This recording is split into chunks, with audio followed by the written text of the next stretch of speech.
अस्सलाम वालेकुम। 8th class कल आपको अंदाज़े तरबियत और तबलीग के हवाले से मैंने एक्सप्लेनेशन और 2 शॉर्ट क्वेश्चंस भेजे थे और चूँकि कल संडे है तो आपको मैं इसके अगले सवाल नंबर 3, 4 और 5 भेजूँगी। सवाल नंबर 5 जो है वो तफसीली है, इसमें आप देख लें।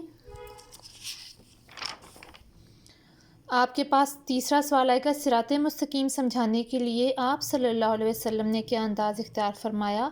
सिरात मुस्तकीम को समझ लीजिए कि सिरात मुस्तकीम से मुराद सीधे रास्ते को सिरात मुस्तकीम कहा जाता है, यानी ऐसा रास्ता जो आपको आखिरत में जन्नत की तरफ लेकर जाने का सबब बने, वो सीधा रास्ता यानी सिरात मुस्तकीम कहलाता है।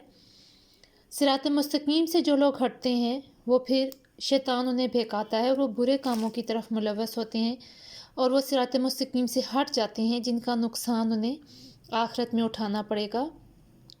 तो हमें अपनी ख्वाहिशात की पैरवी करने से बचना चाहिए और सीधे रास्ते पर चलना चाहिए, वो रास्ता जो हमें नबी सल्लल्लाहु अलैहि वसल्लम ने बताया। ठीक है। इसी तरह अगला क्वेश्चन आपके पास, यतीम की कफ़ालत के सिलसिले में रसूलुल्लाह सल्लल्लाहु अलैहि वसल्लम ने क्या इरशाद फरमाया। कफ़ालत कहते हैं परवरिश करना, ख़र्चा बर्दाश्त करना, पालना, परवरिश करना। ठीक है। और यतीम की कफ़ालत करने वाले को जन्नत में नबी सल्लल्लाहु अलैहि वसल्लम के करीब होने की खुशखबरी दी गई है। इसी तरह अगला क्वेश्चन, किसी का नाम लिए बगैर समझाने का मकसद बयान करें। क्योंकि इस्लाम एक ऐसा दीन है जो आपको दूसरों की दिल आज़ारी से मना करता है। ठीक है। ये इसलिए किसी का नाम लिए बगैर इसलिए समझाया जाता है ताकि बात मुखातिब की समझ में आ जाए और उसकी दिल आज़ारी ना, उसका दिल ना दुखे। इसी तरह तफसीली सवाल में रसूलुल्लाह सल्लल्लाहु अलैहि वसल्लम के अंदाज़े तरबियत और तबलीग के नुमाया खदोखाल जो हैं वो बयान किए गए हैं।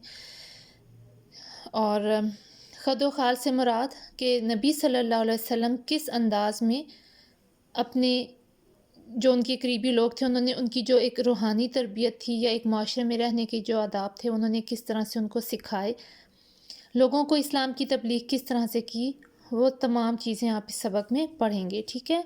उम्मीद करती हूँ कि आपको ये अच्छे से समझ में आ गया होगा। अगर फिर भी कुछ बच्चों का जो पिछला, जिस तरह मुझे आज टीचर रिजवाना का 8th A में कुछ बच्चों ने कहा कि जी जो पिछला सबक था अदल और एहसान वाला वो नहीं कंप्लीट, तो अगर किसी का कंप्लीट नहीं है तो आप मुझे बता सकते हैं। ठीक है। और वो फिर मैं आपके ग्रुप में उसको सेंड कर दूँगी।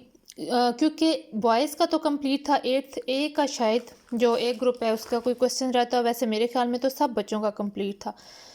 बहरहाल शुक्रिया, अल्लाह हाफिज़।